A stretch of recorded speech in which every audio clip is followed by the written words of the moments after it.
I wanted to make this video about 6 months ago, but then I thought, no, I'll save it for Halloween because of theming or whatever. I don't know. Shut up, I don't have to explain myself. I'm excited to tell you this story. Wow! So, haunted houses. I think haunted houses, they're fine, but I don't want to brag or anything, but since the age of 16, I've never been in a haunted house that I was scared of. Granted, all the haunted houses I've been in were free and didn't have me sign a waiver, and when I was little, sure, I was terrified of haunted houses. It's just, I don't know, I think I kept telling myself that none of it was real. And then when I grew up, I just always knew that none of it was real. When you can see the severed hand is made of plastic, all the tension you previously had is kinda lost. And sure, I still get startled at the jump scares, but since they don't stab you or anything, it's always awkward afterwards. Hello? I'm just gonna walk this way now. Or maybe I don't get scared because I don't feel emotions anymore. Who knows? But there's one haunted house experience during my senior year of high school that I will never forget because it was probably one of the most traumatizing things I've ever seen. I haven't seen that many traumatizing things. And also, I won't forget it because I'm about to immortalize the experience by making a YouTube video about it. All right, my senior year, I was part of my school's drama club. I was a theater kid. And the clubs at the school got to help do some of the activities for the school's fair. The whole school is putting on a fair, probably to raise money or something. It seems that schools are always in need of some extra cash. Have you ever noticed that? So the football team got to do the dunk tank, the band kids, like, face painted or something, I don't remember, it's not important. And the theater kids, since the fair is in October and that's Halloween's month, we got to put on a haunted house. Cool! The drama club was separated into groups, and we would each be a scary part in the haunted house. And we got to make the haunted house inside the school, so we had a lot of area to work with, and there was a lot of space in between each scary thing. My group, what we did is we dressed up as vampires, but scary vampires, and we sat at this dinner table and we decorated it with fake organs, goblets filled with blood, red Kool-Aid, and we had this freshman girl that was laying on top of the table, and we put fake organs coming out of her, you know, to make it look like we were eating her because vampires eat people.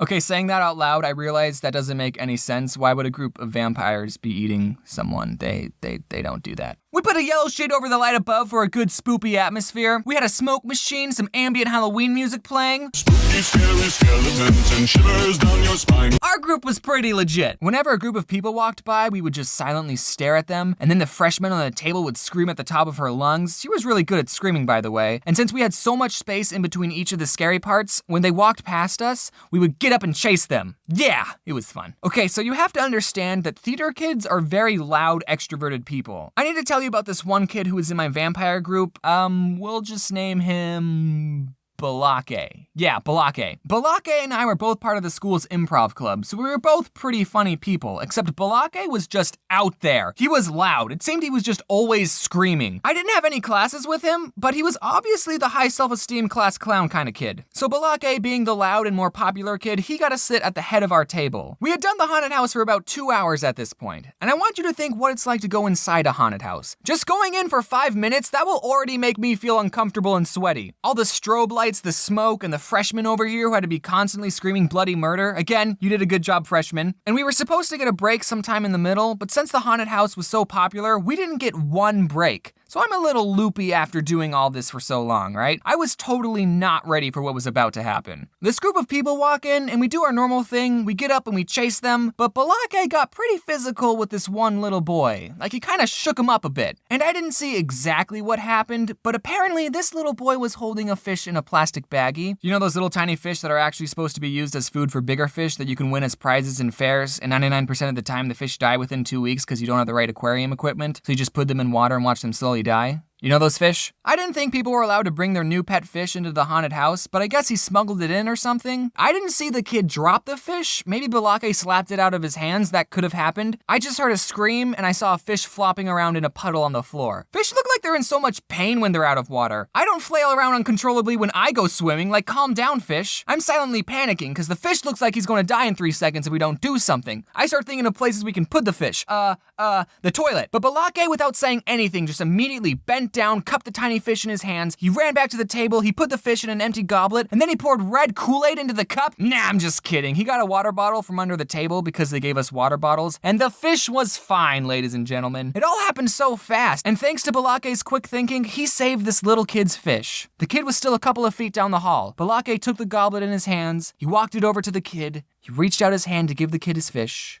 and then he just chugged the drink. Balake! He drank the fish! And this little kid let out the most blood-curdling scream. It sounded like this kid just watched his pet get swallowed by a complete stranger. It was honestly the loudest scream I heard that night. I bet the next group of people behind these guys were thinking, oh man, whatever's next must be really scary to get that kid to scream like that. The kid started trying to attack Balake, and I'm sure if he had the correct tools, he would have murdered him. Balake eventually spat out the fish.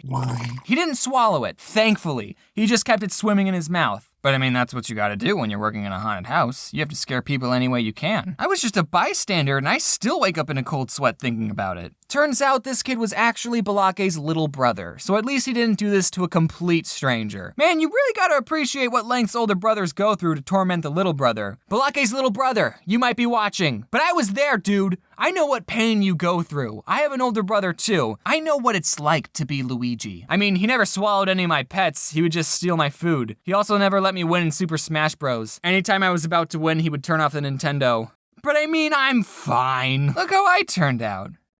I shouldn't be so hard on my older brother. After all, he supposedly watches my videos. No one send him a link to this video. I want to see if he actually watches these. Hey bro, you probably forgot all the times you turn off the Nintendo 64, but I'll never forget the first time I beat you in Super Smash Bros. Fair and square without a handicap. We were on Link's stage, your favorite character, and ironically, I was Luigi. So changing subjects, someone asked if I say wear your seatbelt because someone I knew died in a car crash or something. Nope, no one I've ever known has ever died in a car crash. I know of some people who've been in car crashes, but they all lived because they wore their seatbelt.